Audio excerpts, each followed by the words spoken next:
The people who can afford anything budget harder than people who can't afford much. Hey, welcome back to lIHITRO Bank. My name is Adam.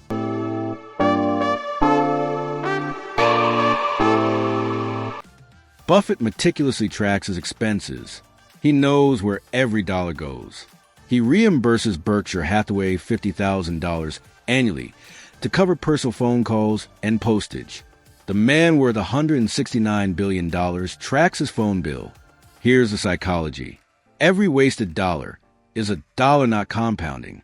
Every dollar not invested in productive assets. Buffett understands compound interest at a level most people never will.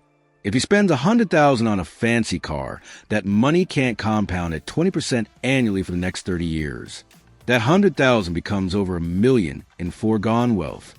So he drives a Cadillac he bought over a decade ago, and it runs fine. This isn't about being cheap. It's about intentional spending. Buffett spends money on what matters to him. He plays bridge with friends. He donates over 99% of his wealth to philanthropy. He invests billions in businesses he believes in. But a fancy car, a mansion, designer clothes, none of that adds value to his life. So he doesn't waste money on it. The discipline around small expenses creates discipline around large investment decisions. If you can't say no to a $5 latte, you probably can't say no to a bad investment either. Frugality is a muscle. Buffett exercises it daily. Same house since 1958. Same office building since the 1960s. He doesn't like spending more than $3.17 on breakfast.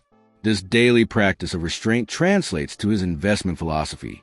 Don't risk what you have and need for what you don't have and don't need. Now here's what's fascinating. Even ultra-wealthy people use budgeting apps. NAB, Copilot, Money, Monarch Money. These aren't just for broke people trying to stretch a paycheck. Wealthy individuals use them to track subscriptions, categorize expenses, and find spending leaks. Copilot Money uses AI to auto-categorize spending and identify forgotten subscriptions. That streaming service you forgot about? The app catches it. Even billionaires hate wasting money on services they don't use. Lifestyle inflation destroys wealth. When your income goes up, your spending goes up. Suddenly, you need a nicer car, bigger house, fancier vacations. This is how people making $500,000 a year feel broke. They upgraded their lifestyle to match their income. Buffett never did this. His income exploded, but his lifestyle stayed the same. That's why he built generational wealth, instead of just looking rich. Unconscious spending leaks sabotage compounding. $10 here, $20 there, $100 a month on subscriptions you forgot about. Over 10 years at 8% annual returns, that's $18,000 in lost wealth. The ultra-wealthy understand this. They track everything, not because they need to, but because they choose to. Money only compounds if you keep it invested. Frugality isn't deprivation. It's intentional spending on what matters and ruthlessly cutting what doesn't. Buffett values time with friends over material possessions. He plays golf at clubs he enjoys, not the fanciest ones in the world.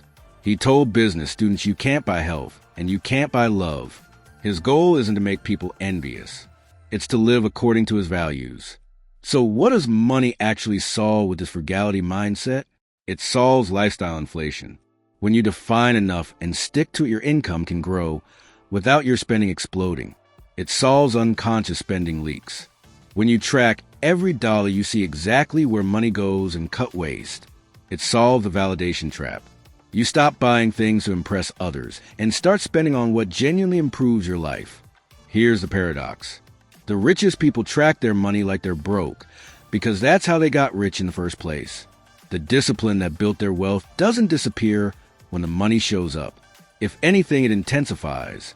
Buffett could stop tracking expenses tomorrow. He'll never run out of money. But he won't stop because frugality is who he is. It's not about the money.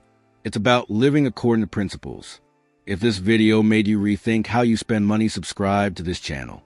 We're breaking down the psychology behind wealth so you can build it yourself. Comment and tell me what's one subscription you're canceling after watching this. Let's get intentional with our money together. See you in the next one.